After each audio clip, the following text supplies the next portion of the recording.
မိဘစော်ကားဒဏ်10ပါးကျေးဇူးရှင်မိဘ2ပါးပေါ်ကိုထိလျောက်ဖြစ်စေနှုတ်ဖြင့်ဖြစ်စေစိတ်ဖြင့်ဖြစ်စေကျူးလွန်စော်ကားမိသူသားသမီးတို့ဟာတေလွန်တဲ့အခါ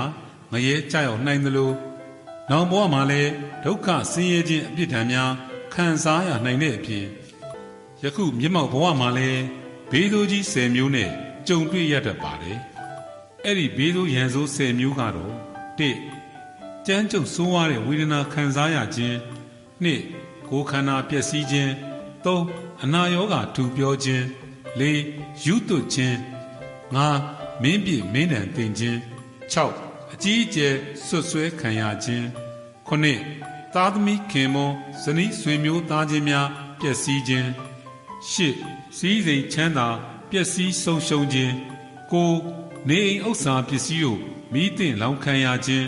10ငရဲကြောက်ရောက်ခြင်းလိုပဲဖြစ်ပါတယ်အဲဒီလိုစော်ကားတဲ့အတွက်ဒဏ်10ပါးခံရတဲ့အဖြစ်အပျက်တို့ကိုဖော်ပြလိုက်ပါတယ်